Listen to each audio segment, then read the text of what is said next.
We had a summit in China, SCO summit, which was huge in India, Russia, China coming together. And we had regional powers, we had Iran and other Central Asian powers there talking to these superpowers. On the other hand, we had Armenia and Azerbaijan being part of that, considering the new conflicts in that region. Curious what Donald Trump and how Donald Trump reacted, and he's talking about the United States. United States, everything in the world would die. It's true. It's so powerful. It's so big, and I made it really big in the first 4 years. Then it started to degenerate with what this Biden administration did. But we built it up to a level that I never thought we could be at this quickly. We're the hottest. We're the best financially. The money coming in is so big because of tariffs and other things, but because of tariffs. Tariff gets us even those other things. Plus, it gets us great negotiators. I settled 7 wars, and numerous of those wars were because of trade. By the way, tariffs was the main reason that India was somehow pushed toward Russia and China in the summit. After years, India went to the summit, the SCO summit. Go ahead, Michael, your take. Well, the interesting thing is that there's been hardly any coverage in the American press and even the European press about what the summit really was all about. The New York Times coverage was probably the worst. It made it seem as if the whole Shanghai Cooperation Organization and the meetings in Tianjin and Beijing were simply to discuss confrontation against the West. And to read the coverage here and in the Financial Times and others, you'd think that the meetings all were, how do we organize ourselves to threaten the West? That's all the coverage is about. The military parade, which is depicted as a imminent threat to the West. What's left out is the fact that all of this focus on the military parade was to remind the world the 80th anniversary of the end of World War II in Asia, and it was to frame the whole discussions that the aim originally of the post-war economic order that the Americans strategists designed was to end fascism and introduce a fair and fair world order based on the United Nations principles. Again and again, both President Xi, President Putin, and others kept referring to the United Nations principles of equal treatment, no interference in other countries. It was about how to reestablish this order. And of course, they recognize that this order cannot any longer include the West.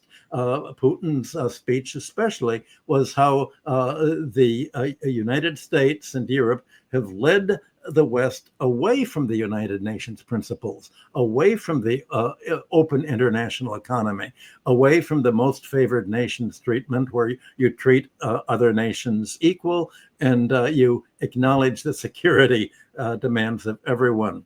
So you had the NATO head, Mark Rutte, complaining that Putin was getting too much attention, meaning we shouldn't discuss, even what they're really talking about in China. It meant not to discuss how much of a landmark we've seen the last few days in introducing a new economic order.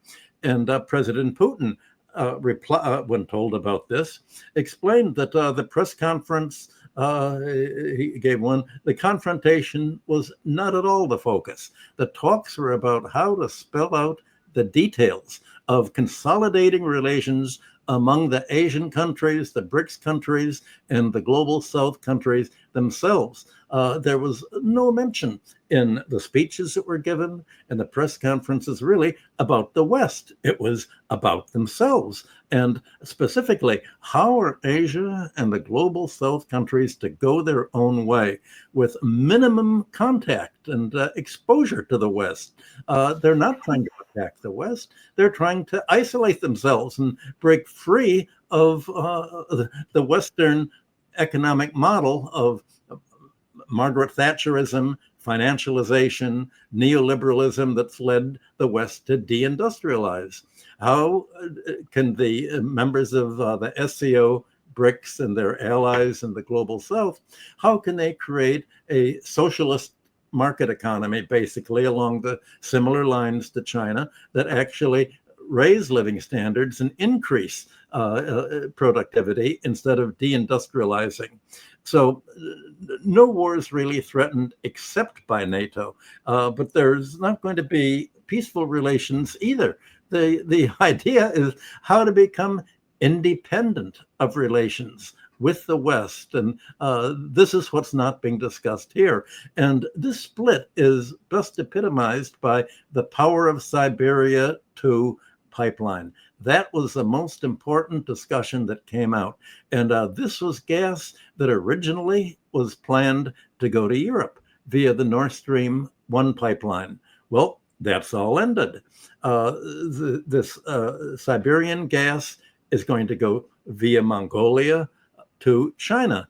And just as it powered Russian gas powered European industry in the past, it's now going to do the same for China, Mongolia, and other countries that are plugged into their mutual pipeline. Well, what that means is that Europe is going to be left to depend on US liquefied natural gas exports, much higher prices, and declining North Sea supplies from Norway. And the gas, this enormous amount of gas in Siberia is going to drive Chinese growth.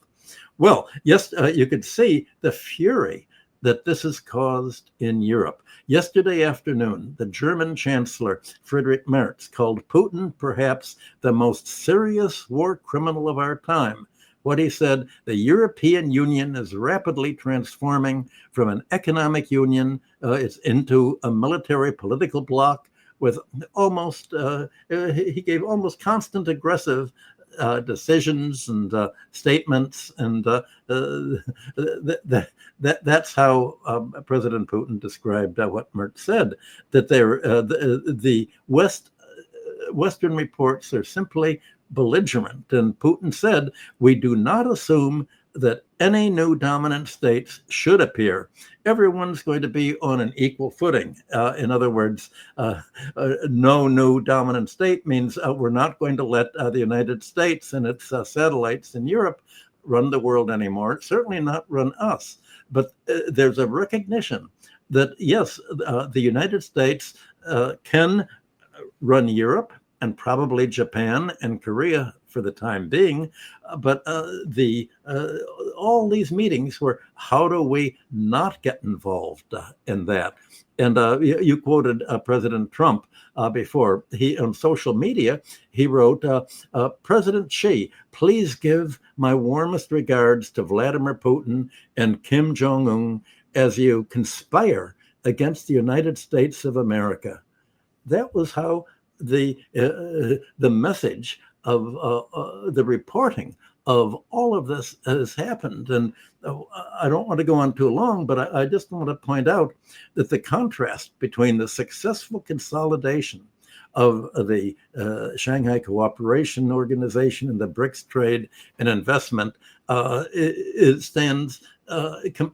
it's a different economic system from the U.S. destabilization, U.S. economy that's destabilizing. And that makes it very difficult for the upshot of the meetings. For, I guess, what we can discuss is if the world's dividing into these two different systems, how is this going to affect countries that have tried to have a foot in both systems, like Turkey? Well, originally people thought that India was going to be the weak part of BRICS, and that India was trying to have one foot in the U.S. economy and the other foot as much as it could with BRICS, but really representing U.S. neoliberal interests within BRICS. Trump's tariffs changed all of that. Fortuitously, just a week before the meeting, Trump gave India no choice at all but to choose its future with BRICS and to make up with China and say this borderland up in the Himalayas where there's no real defined border, that's not important at all. What is important is our whole long-term development, and for India, the oil and gas trade that we have with Russia, refining Russian oil, and getting it, is much more important to our economy, which runs on energy and electricity that is produced by oil. That's much more important than our exports, mainly of manual labor products, to the United States. Well, Putin kept saying India needs the U.S. market. It's going to fall apart without the U.S. market. And I think President Modi made it very clear that that's not the case at all. So you have these two opposing dynamics at work. On the one hand, the BRICS and the global majority are trying to isolate themselves from the US-NATO, not to attack it, not to be rivals, no rivalry involved, because they're doing completely different things. Europe is militarizing its economy and deindustrializing the non-industrial sector. Asia does have to have a military overhead, but it's trying to continue the spread the Chinese successful industrial model to all of the other countries of BRICS, and to arrange these treaties that they're working on accordingly to consolidate their mutual relationships. And that's what is so upsetting to the West, the thought that other countries are not dependent on the US market, not dependent on Europe, but can actually go their own way. And it's a different system, and it's succeeding while the US economy is shrinking and the European economy is shrinking, and they are disintegrating. Yeah. Go ahead, Richard. Yes, I'd like to add to what Michael has said, with a little bit of history and then a little bit of focus on the BRICS. At the end of World War II, George Kennan and others argued that in the wake of the defeat of fascism, the next stage would have to be for the consolidation of the American empire. He did not use that language, but in effect would be to isolate, or in his words, contain the Soviet Union, which then, in his brain, included Eastern Europe. Okay. Why do I bring this up? Because history has brought us to a kind of 180 degrees. If I had to summarize what I got out of this summit in China over the last weekend, it would be that it represents a program of the containment of the West, and above all, the United States. Again, not in those words, because they go out of their way, it seems to me, not to use the language, because language matters. They don't define themselves as caught up in a great military confrontation. They don't describe themselves as the object of a great conspiracy. They don't do that. You might enjoy, as I did, what Mr. Putin said when he was shown the clip you just showed us, Nima, about, my greetings as you conspire against the United States. When asked what he thought of that, Mr. Putin had a big grin and said how he appreciated Donald Trump's sense of humor. What a remarkable way to diffuse, by humor, by ridicule, the intensity of it all. The hothouse language now becomes a joke. It tells you a lot about what's going on here. Number one. Number two, the BRICS now is in a very comfortable position. And that's what this summit showed to me. For 5 years, since 2020 to right now, the gap between the size and economic wealth of the BRICS relative to that of the United States or the G7 has gotten wider and wider and wider.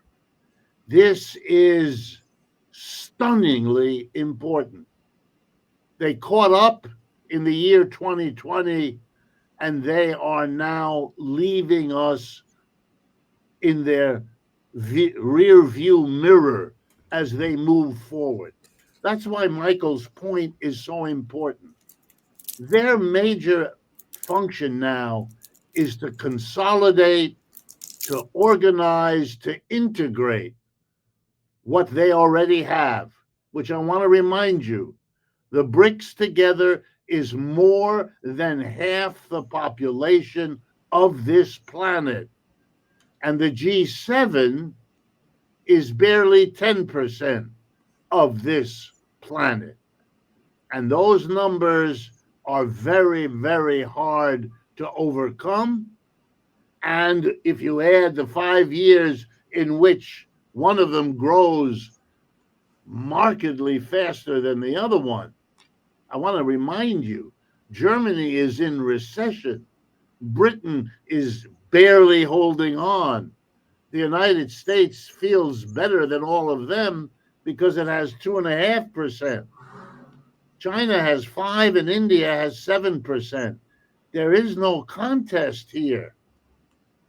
Time has been on their side and only becomes more so as I speak. And that's what they were dealing with. They know that.